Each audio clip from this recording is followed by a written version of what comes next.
It's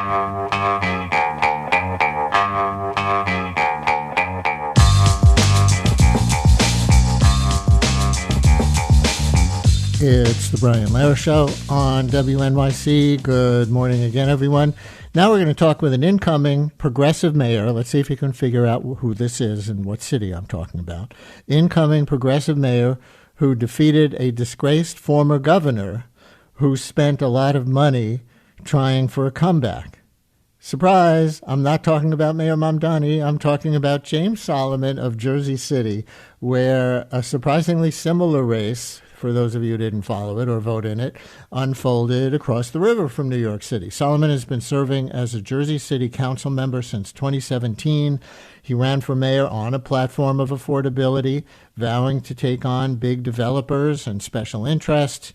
And remember, he toppled former New Jersey Governor Jim McGreevey by a landslide in the runoff election earlier this month, because as we saw in New York City, name recognition and deep pockets aren't everything. So we are joined now by Mayor-elect Solomon to talk about his agenda for Jersey City, how it might affect the whole region, and how he plans on getting it done. Thanks for joining us, Mayor-elect. Thank you so much for coming on WNYC. Thank you so much, Brian, for having me. And I appreciate the comparison to the mayor-elect across the river. How much would you make that comparison, either in the way the campaign unfolded or in your policy agenda and where you are on the political spectrum? Sure. So first, our campaigns shared a laser focus on affordability. When I knock on a door in Jersey City, the question I get asked the most is, what can you do because the next rent increase or the next property tax increase is going to force me out of the city that I love? And, getting to see Mayor-elect Mamdani's campaign, and you saw that focus on affordability in ways that were digestible, in ways that were easy to understand, and in ways that would make people's lives better. So I think that is the core similarity between us. I think we're both progressive. He is a member of DSA. I am not. But certainly I think we're both on the left part of the spectrum. I appreciate in your promos you called me young. I'm a little bit older than him. I'm 41, but I'll take the moniker of a young politician for as long as I can get it. Young in the scheme of things, if you look at the percentage of who's in office around the country, I know you know that. Yes. Let's talk about housing for a while, which you put at the center of your campaign and, which is such a central issue throughout our region. One of the things I know Jersey City is facing is that new developments catering to, let's say, affluent New York City commuters are driving overall prices higher and often displacing people. I imagine you have a dilemma there because you're supportive of new people moving to the city, but you have to balance that growth with your desire to keep longtime residents from being priced out. Or how would you put it? It is the question of both the election and as mayor, how I get to govern and how I will govern. For me, we have to do more to make the development of Jersey City actually benefit the residents of Jersey City. And we're in a really unique position. We are a small part of this large New York City regional housing market. And I always say, in fact, the best housing policy for Jersey City would be New York City to get its act together, for New York City to start building more housing of all varieties, whether they be market rate housing or affordable housing, because that will relieve the pressure that is kind of driving the displacement crisis in Jersey City. But we can't rely on New York to take action. So for me, the development of the city cannot just be the luxury-only model that we had over the last 12 years. We have to do more to mandate affordable housing being built, to protect tenants, and to basically strike this balance of we're not against development, we don't want to stop development, but the development must benefit the broader community and not just a small slice of it. I laid out the dilemma as, of course you want more people to move to your city, but actually, do you want more people to move to your city? I even have a friend in New York City who says we should just say New York City is closed until supply meets demand for the people who are here. Jersey City, of course, is much smaller. Do you ever think, look, you Upper West Siders, Jersey City is closed or anything like that? No, I don't. I mean, we're America's golden door. I think we are very proud of the fact that Jersey City is a place that welcomes everyone, where everyone can have a home. But what we got to do is make it affordable for the people who have been here, who have, helped make this city such a special place. And I don't think in the last decade, those residents really feel like city government cared about them, that city government was prioritizing them. And I don't think there has to be this sort of zero sum, it's you have to choose between the old time residents and the new residents or the ones who want to move here. You have to have a public policy that embraces all of those groups.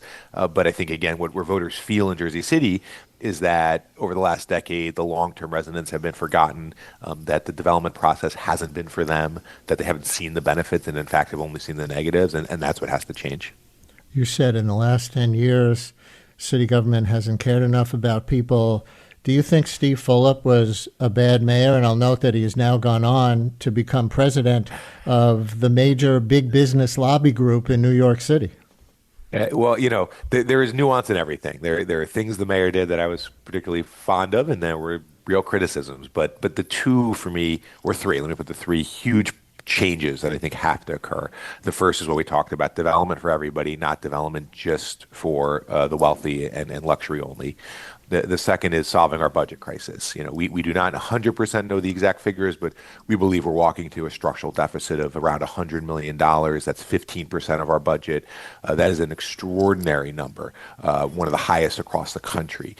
And that reflects kicking the can down the road, not making tough budget decisions, and ultimately leaving the city in a better place than you found it. And then the third is we have to significantly improve city service delivery, whether that's filling potholes, whether that's picking up trash, whether that's maintaining parks.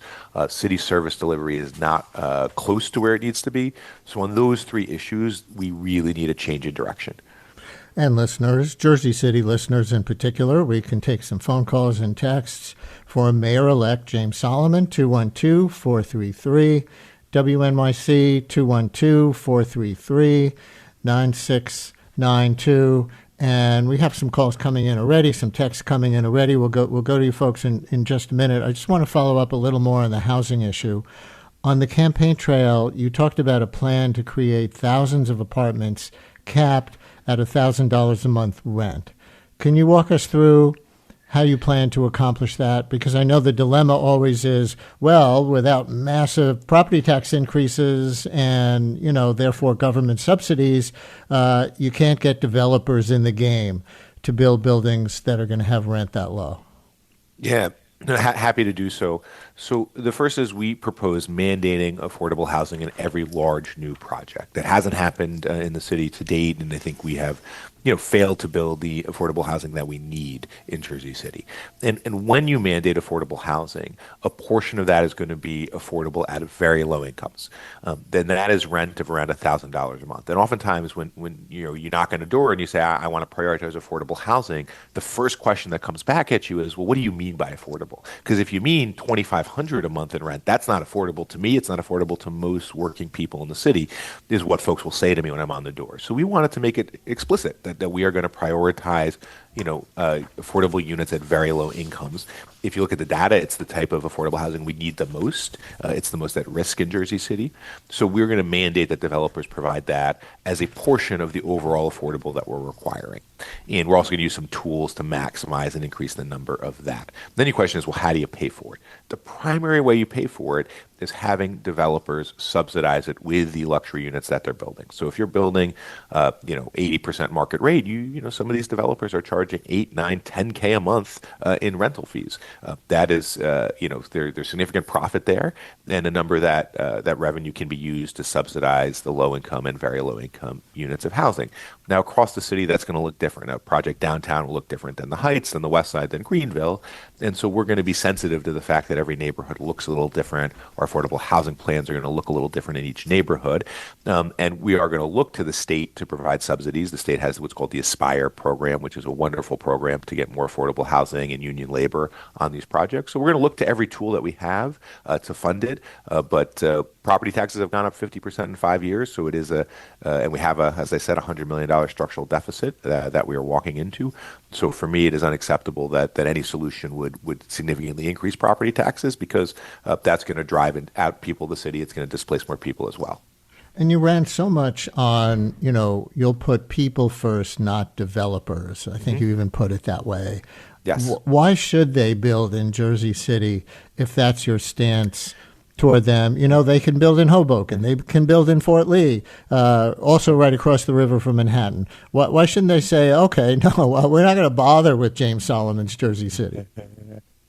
Because they're going to continue to make money, and they're going to continue to, have good projects. But those projects are going to be beneficial to a broader community than what they've currently done. And so, for me, we have had a developer-driven city over the last decade where they have really dictated the terms and pace of the city. And you just have to look at the results. We've had some of the largest property tax and rent increases in the country, let alone in New Jersey or in the tri-state region. And so, I think that model clearly has not worked. But again, my thing is when government sets clear guidelines and clear rules for how development should work, and then doesn't play favorites, doesn't allow for politics and money and donations to influence things. If your developer is just like, look, I'm here to just build a good project, and you government tell me the parameters on which I'm going to do it, that makes it simple. It's the developers that like to buy the political system, that like to work it. Those are the ones who are not going to operate as well in my city, and frankly, we don't need them in Jersey City. But if you're here just to we're going to set the affordable parameters and then you build, great. We'll have a good relationship going forward. Richard in Jersey City, you're on WNYC with Mayor-elect James Solomon. Hi, Richard. Hello, can you hear me? We can hear you. Yes, good morning, Great. Richard. Long-time listener and a long-time supporter of Mr. Solomon. There's so many things I could ask you about, but in particular, one of the things you were talking about in the campaign was the traffic congestion downtown. People drive on the Turnpike extension and get off at the Science Center or even at, before the tunnel entrance. Monmouth Street ends up being a parking lot at certain times of day. What is your plan on that? I'm really curious. Thank you, Richard. It's good to hear your voice, and I appreciate the question. And again, I invite you to lunch anytime you want to go. Thank you. I will take you up on that in the very near future. But so the couple things, and what Richard described, just for your listeners, the Turnpike runs right through Jersey City with the Holland Tunnel right there. And as traffic builds up, residents use our local roads, or not residents, excuse me, commuters use our local roads as a cut through to get to the tunnel. And it really does turn into a gridlock traffic jam on our residential streets. And it's not acceptable. It's congestion, it's pollution, it's everything that we don't want. So in the short term, there's a couple things. We can deploy some, traffic personnel to help move and flow traffic. We can adjust some of the light timing to incentivize the cars to stay on the Turnpike. And we can work with the app companies to try to, again, encourage their apps to keep their cars on the Turnpike. Long term, I would love to partner with the state legislature on a plan to basically a mini congestion pricing, if you will, but basically to create a fee to use our local roads as a cut through to the tunnel. And that could then be put into better transit systems and safer pedestrian access as well. And then I'm strongly opposed to the plan to expand the Turnpike in Jersey City. Right now, our outgoing governor, Governor Murphy, has proposed widening the Turnpike to 4 lanes in each direction in one section and then 3 lanes in each direction through Jersey City. And our view of that is that's about $12 billion to make a problem worse. The Holland Tunnel remains 2 lanes. It remains a bottleneck, and instead you're just going to flood more cars into the same bottleneck that already exists. That's going to funnel more cars onto our local streets, more pollution, more congestion, more danger on our roads. I think it is a really misguided policy, and we are going to look at every tool we can to get the state to rethink the highway expansion through the heart of an urban center. Deborah in Jersey City, you're on WNYC with Mayor-elect Solomon. Hi, Deborah. Good morning, Mayor-elect. Good morning, Deborah. I'm the Deborah that wrote you the emails when you got into the runoff. Thank you, Deborah. I appreciate that. Yeah, I wanted to know, I've been in Jersey City for 35 years. And when they were first giving out abatements, when I first moved here, they were giving out a lot of them, but they were usually like 10 years. All of a sudden, it seems like every abatement they give out is 30 years. And you're giving out abatements to developers who are mostly building luxury apartments. if there's And Deborah, let me cut in for just a second. So we're bringing everybody along. When you say 30-year abatements, you mean tax abatements, tax breaks for developers that they get to keep benefiting from for 30 years. So go ahead and yes, make your point. yes. So my problem is if someone is building a development that is mostly affordable with different types of affordable housing, I can see them getting a tax break. But if somebody's just putting in 10 or 20% affordable housing, somebody please tell me, why do they need an abatement, and why do they need 30-year abatement? Yeah, it's a great question, Deborah. And so first, I made the promise, no tax abatements for luxury-only housing. I think that got Jersey City into some of the budget mess that we're in and the affordability mess that we're in. If you're building, again, you have to build for that broader community. And the second thing is I made a promise in my campaign, but in every campaign I've ever run, never to take money from developers.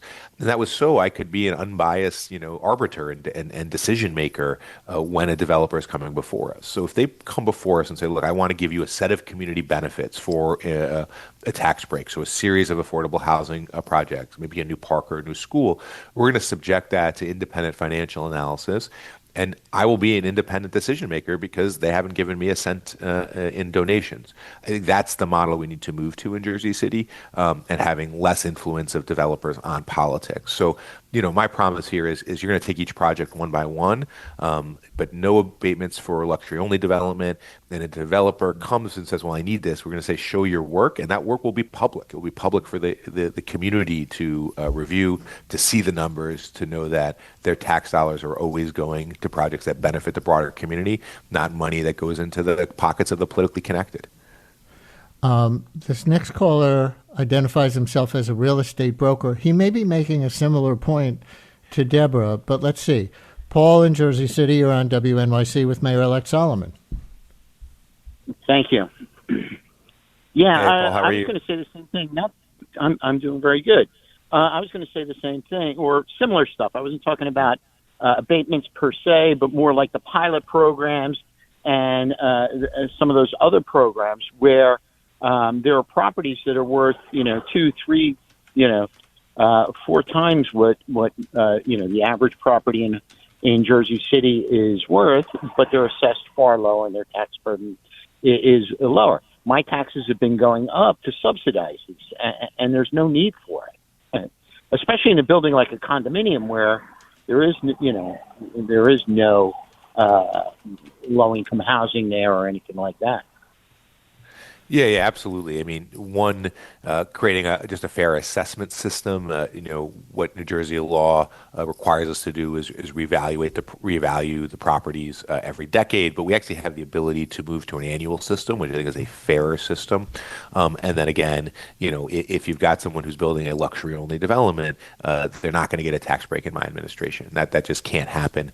It's a mistake, and it does create a real dichotomy between someone who's paying, maybe a third or half or double the taxes as somebody else in a similar property. Here's a text from a listener who says, sorry, this flipped off my screen. Here it is.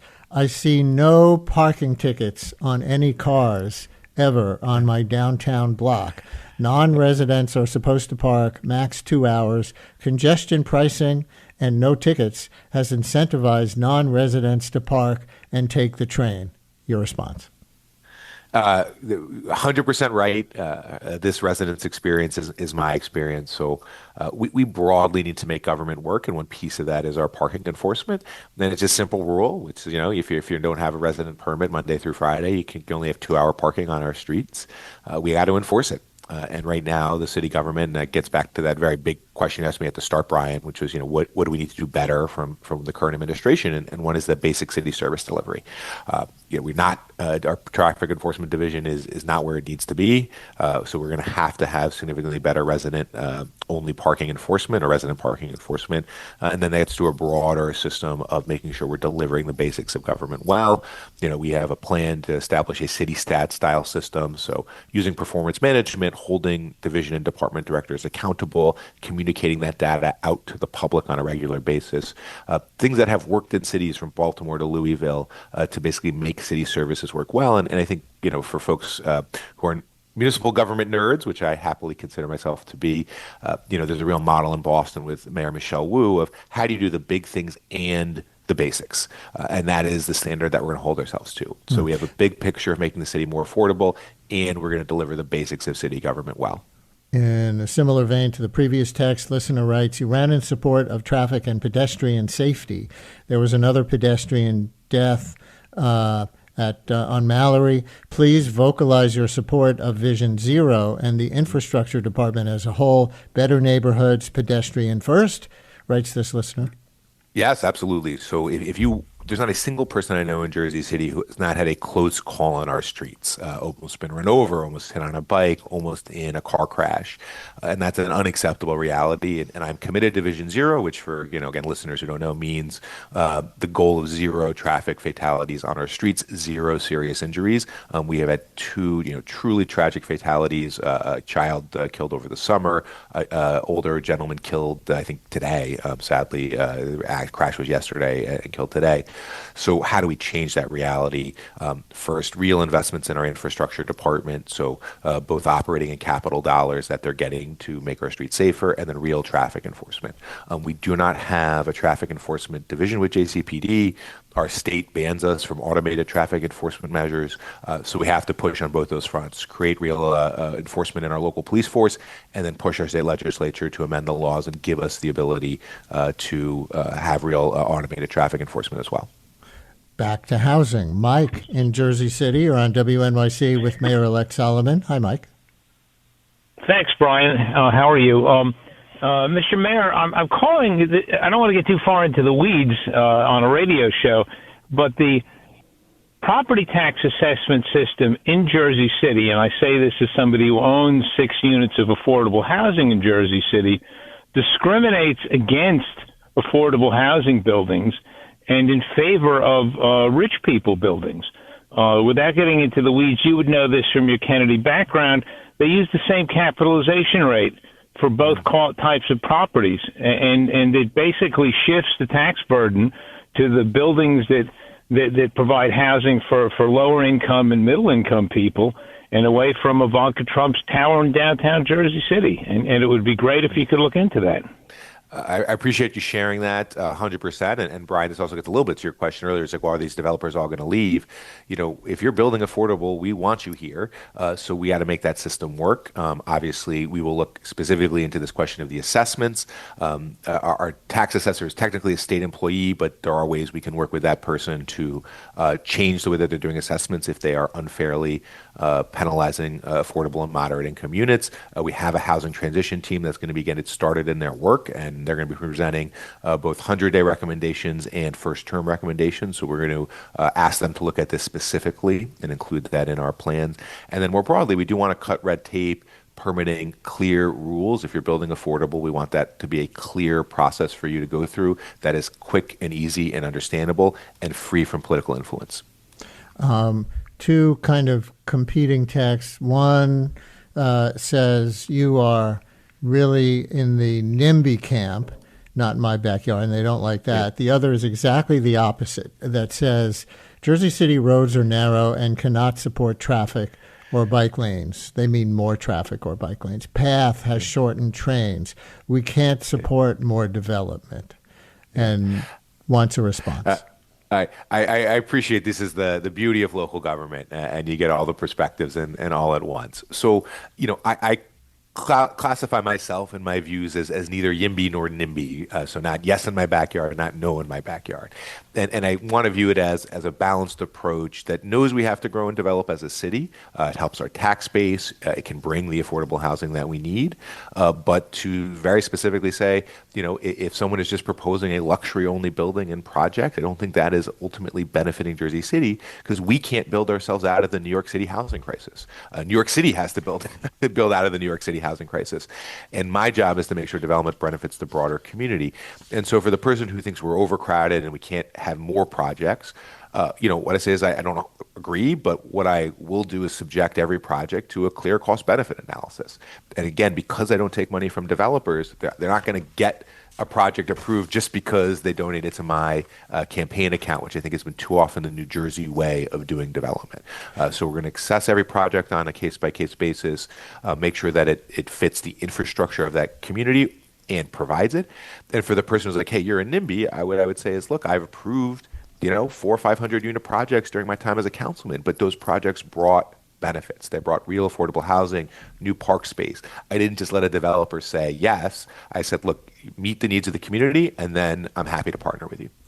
When we talk to and about Mayor-elect Mamdani in New York, one of the things that always comes up is how much he's going to need Albany to get his agenda enacted for universal child care and other things. How much do you need Trenton?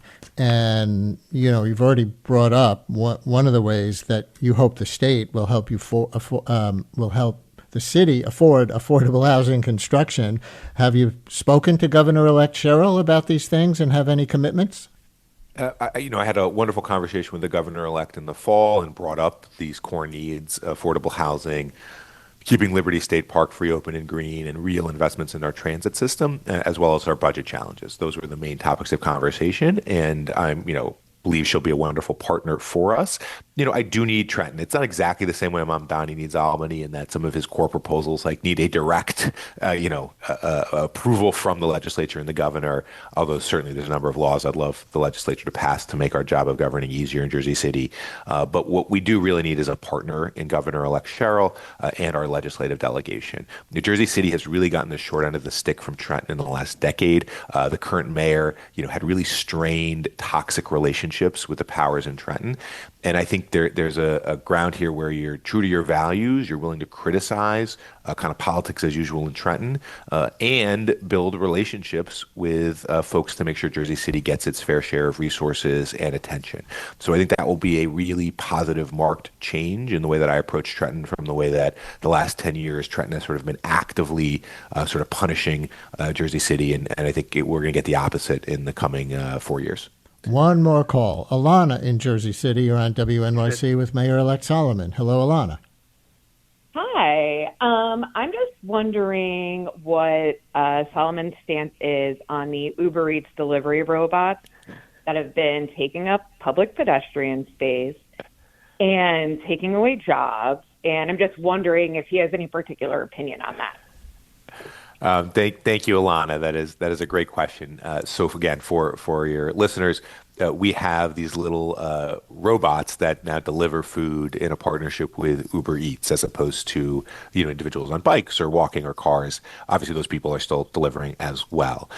So the first thing that I'm going to do is put in place a real kind of structure around this program. There right now, no fee is being paid to the city. There are really no rules in place, and there's no criteria upon which we're evaluating the pilot. So for me, it was just like we kind of let Uber Eats come and do their thing, and okay. So we want to make a data-driven analysis of what's happening here. So to the points made, do we see a increase or decrease in pedestrian safety through this process? What are the ADA implications, Americans with Disability implications? Does this help or hurt our small business and our restaurants? So our plan is to put in place a real evaluatory process for us to be able to determine whether this has been beneficial to Jersey City or harmful. And part of that will include taking public input. So, we are going to subject it to scrutiny and then share that with the public and let you know if we're going to continue to move forward with it or kind of sunset the pilot. Thank you for that call, Alana. Last question. You said at the beginning of this that one of the best things that could happen for housing costs in Jersey City is for New York City to build a lot of affordable housing and therefore, ease the price pressure on the whole region. So that's something you want from New York City. I wonder if you, who call yourself a progressive, and Mayor-elect Mamdani can form any kind of coalition for regional progress toward affordability or whatever else you want to label it. And there's such a history, not just in this area, but everywhere, of places competing with each other with tax breaks to companies for jobs and other ways that they compete with each other that may not ultimately be in the public interest. So give me a thought on housing. Give me a thought on cooperating with Mamdani or regionally to benefit potentially everybody in the region, or is that unrealistic? It is where we need to go. The challenges of regional cooperation are difficult, but we're in tough jobs to solve difficult problems. Housing is a regional issue, which means it requires a regional solution. And so I would be happy to partner with Mayor-elect Mamdani, work with his housing team so that our housing policies are aligned. That we're giving developers a little more clarity about what different cities are looking for. They won't be exactly the same, but if New York is building more housing supply, making some of that explicitly affordable, if we are building more housing supply and making some of that explicitly affordable, that will do wonders to the region as opposed to the current system where Jersey City is basically building housing supply for New York City. That just does not work, and so that has to change. And the more we can strengthen regional coordination and cooperation, the stronger all of our cities will be. James Solomon, now the mayor-elect of Jersey City. Brian, thank you for having me. I've listened to your voice for decades, so it's an honor to be on the show. And an honor to have you. Good luck. We'll talk to you when you're in office. I appreciate it. Thanks so much.